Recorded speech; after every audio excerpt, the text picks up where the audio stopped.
नमस्कार दोस्तों।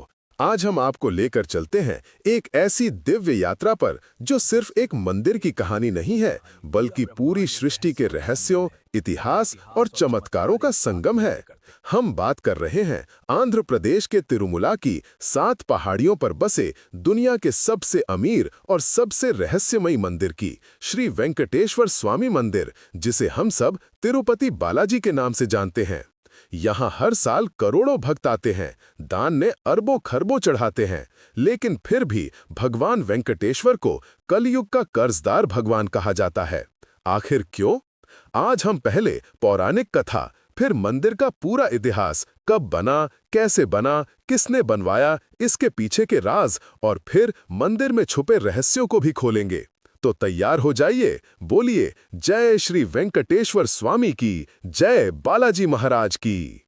दोस्तों, तिरुपति बालाजी मंदिर सिर्फ एक धार्मिक स्थल नहीं है, ये एक जीवित चमत्कार है। यहाँ की कुल संपत्ति 3.5 लाख करोड़ रुपए से ज्यादा है, जो कई छोटे देशों के बजट से भी बड़ा है। हर महीने 350 से 450 करोड़ का दान आता है। 11 टन से ज्यादा सोना, 1000 किलो का मुकुट, 2.5 टन का सोने का कवच, 43,000 एकड़ जमीन, 10,000 करोड़ शेयर मार्केट में निवेश, जैसे रिलायंस, टाटा, SBI में, और दुनिया भर में 12 बैंक अकाउंट। भूमिगत तिजोरी की सुरक्षा RBI जितनी सख्त है, 3 अलग-अलग लोगों की उंगलियों के निशान चाहिए खोलने के लिए। तिरुमला तिरुपति देवस्थानम हर साल 3,000 करोड़ से ज्यादा सामाजिक कल्याण पर खर्च करता है, जैसे अन्नदान, 3 से 4 लाख भक्तों को मुफ्त भोजन, 20 मेडिकल कॉलेज, 300 स्कूल, गरीबों का इलाज। फिर भी मंदिर की संपत्ति 10 गुना तेजी से बढ़ रही है, क्योंकि दान और निवेश से। लेकिन सवाल ये है, इतनी दौलत होने के बाद भी भगवान कर्ज में क्यों है? इसका जवाब पौराणिक कथा में छिपा है। तो आइए जानते हैं तिरुपति बालाजी की कहानी। दोस्तों, तिरुपति बालाजी की कहानी शुरू होती है महाप्रलय से। पौराणिक ग्रंथों के अनुसार जब सतयुग के बाद पूरी धरती पानी में डूब गई, तो भगवान विष्णु ने विशाल वराह अवतार लिया। उनके दांत इतने बड़े थे कि पूरी पृथ्वी को उठाकर समुद्र से बाहर निकाला। सृष्टि को बचाने के बाद ब्रह्मा जी ने प्रार्थना की, हे प्रभु, अब आप यहीं रहिए, हमें ज्ञान दीजिए।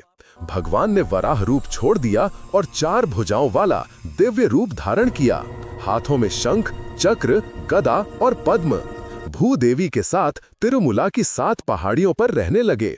ये 7 पहाड़ियां आदिशेष विष्णु जी की शैया के 7 फनों का प्रतिनिधित्व करती हैं, इसलिए इन्हें शेषाचलम पर्वत कहते हैं।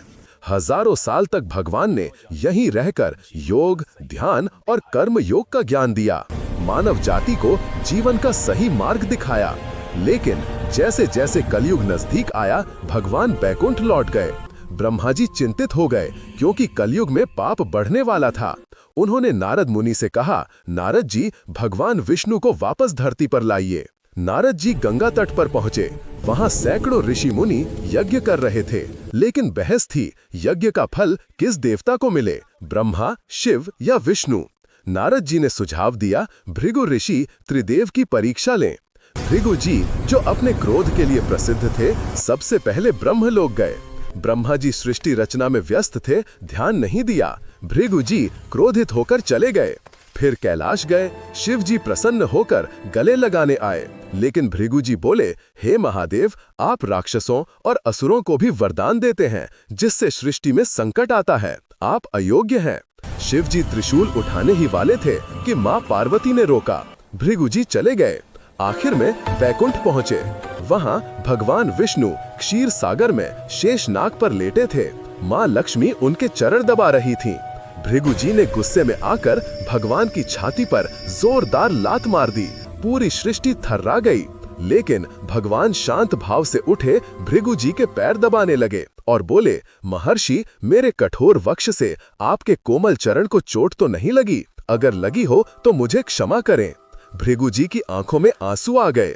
उन्होंने घोषणा की, अब से सारे यज्ञों का फल केवल भगवान विष्णु को मिलेगा। लेकिन मां लक्ष्मी को अपने पति का अपमान बर्दाश्त नहीं हुआ। वे बोली, आपने अपमान करने वाले को श्राप तक नहीं दिया। भगवान चुप रहे, क्योंकि वे क्षमा के सागर हैं। लक्ष्मी जी क्रोधित होकर बैकुंठ छोड़कर धरती पर कोल्हापुर चली गई तपस्या करने। भगवान विष्णु अकेले रह गए। बैकुंठ सूना लगने लगा। वे भी धरती पर उतरे लक्ष्मी जी को ढूंढने। घने जंगलों में भटके, नदियों के किनारे रोते रहे, पर्वतों की चोटी से पुकारते रहे, लेकिन लक्ष्मी जी कहीं नहीं मिली।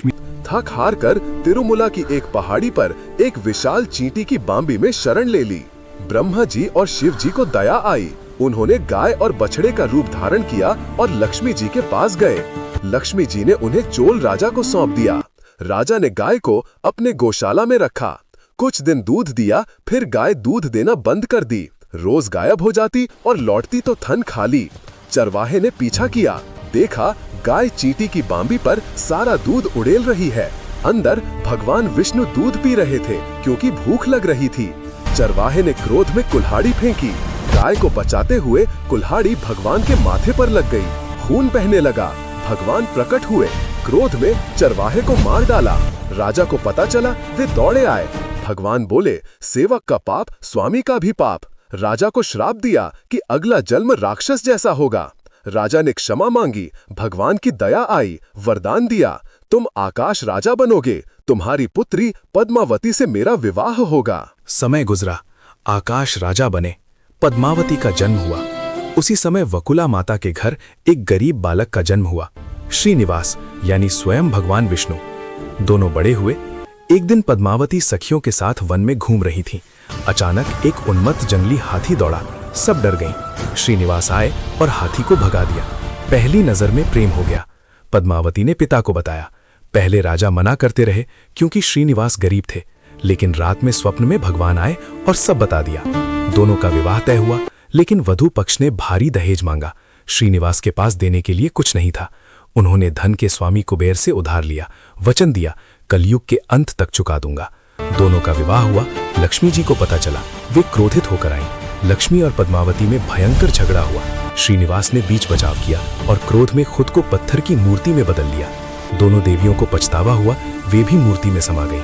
इसीलिए आज मूर्ति को चंदन से नहलाने पर छाती पर लक्ष्मी जी की आकृति उभरती है। नीचे धोती, ऊपर साड़ी पहनाई जाती है, क्योंकि दो पत्नियां एक ही शरीर में। दोस्तों, अब आते हैं मंदिर के इतिहास पर। तिरुपति बालाजी मंदिर का निर्माण किसी एक व्यक्ति या राजा ने नहीं किया। ये सैकड़ों सालों की श्रद्धा का नतीजा है। पुराणों के अनुसार भगवान की मूर्ति स्वयंभू है, यानी खुद प्रकट हुई थी लगभग 5000 साल पहले। लेकिन लिखित इतिहास की बात करें तो निर्माण 300 ईस्वी के आसपास शुरू हुआ। सबसे पहले 9वीं शताब्दी में पल्लव राजवंश ने एक छोटा सा गर्भगृह बनवाया। पल्लव रानी समावाई ने 966 ईस्वी में 2 भूखंड और कई आभूषण दान किए, जो मंदिर के पहले लिखित प्रमाण है। पल्लवों ने काले ग्रेनाइट पत्थर से मुख्य संरचना बनाई, जो आज भी खड़ी है। फिर 10वीं-11वीं शताब्दी में चोल राजवंश ने इसका विस्तार किया। उन्होंने 12 गांव दान दिए और मंदिर को और भव्य बनाया। चोल काल में नियमित पूजा अर्चना शुरू हुई और मंदिर में शिलालेख लगाए गए, जो आज भी मौजूद हैं। मंदिर को असली भव्यता मिली 14वीं-16वीं शताब्दी में विजयनगर साम्राज्य के दौरान।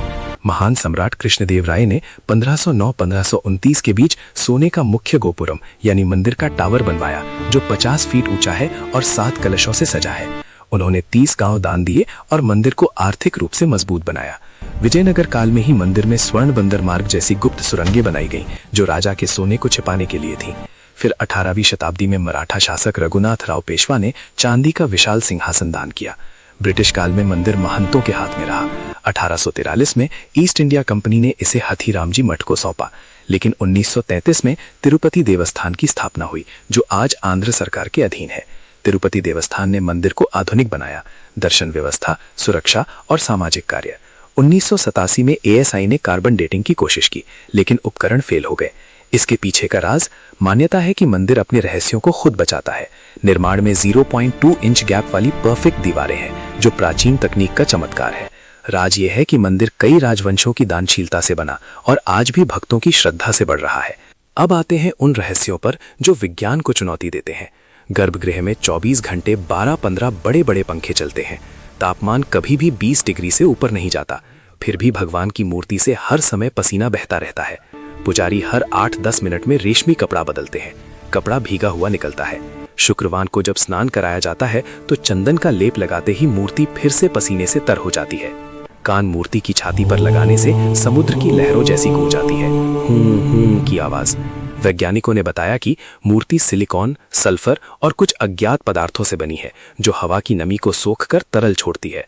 समुद्र की आवाज गर्भगृह के नीचे बहने वाली भूमिगत नदी विरजा की वजह से हो सकती है, लेकिन आज तक कोई उस नदी को देख नहीं पाया।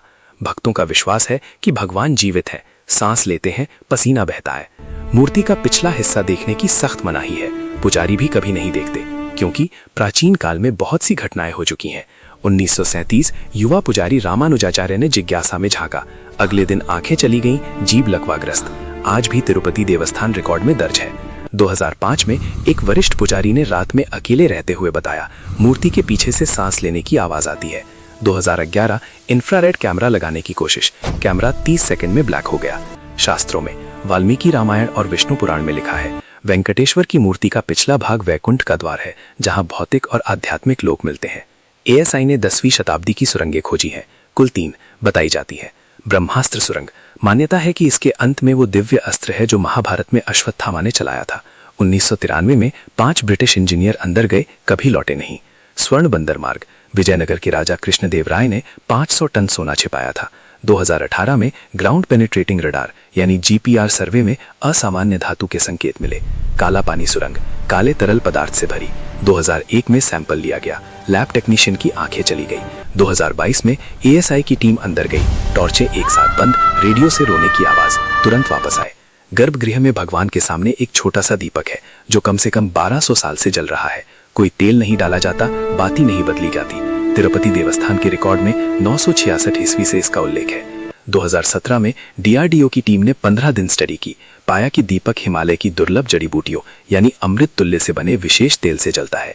बाती देवदार की छाल की है जो हजारों साल तक जलती नहीं, बस रूपांतरित होती रहती है। गर्भगृह की वेंटिलेशन सिस्टम इतनी परफेक्ट है कि हवा का प्रवाह दीपक को हमेशा जलाए रखता है। ये प्राचीन भारत की अग्नि विज्ञान का चमत्कार है जिसे आज भुला दिया गया। मंदिर में चढ़ने वाला सारा सामान, दूध, घी, फूल, चंदन, कपूर, अगरबत्ती, सब एक गांव से आता है जो मंदिर से ठीक 23 किलोमीटर दूर है। गांव का नाम किसी को नहीं पता, नक्शे में नहीं, गूगल मैप में नहीं, GPS फेल। कई लोग गए, रास्ता भटक गए, कुछ तो 3-4 दिन बाद बेहोश मिले। एक बार 1980 में एक ट्रक ड्राइवर सामान लेकर गया था, लौटा तो उसकी याददाश्त चली गई थी। वैज्ञानिक ने बताया कि गांव शायद तिरुपति देवस्थान गोपनीय सप्लाई चेन का हिस्सा है। जब कुल्हाड़ी से भगवान के सिर पर चोट लगी थी, गंधर्व कन्या नीला देवी ने अपने लंबे केश काटकर भगवान के सिर पर लगा दिए थे। भगवान ने वचन दिया, जो मेरे नाम पर बाल दान करेगा उसकी मनोकामना पूरी होगी। आज भी मूर्ति पर लगे बाल वही नीला देवी के माने जाते हैं, न झड़ते हैं, न उलझते हैं, न सफेद होते हैं। हर दिन 75,000 से 1 लाख लोग सिर मुंडवाते हैं। ये बाल साफ करके विदेशों में हेयर एक्सटेंशन के रूप में बेचे जाते हैं। मंदिर को हर साल 500-600 करोड़ की कमाई।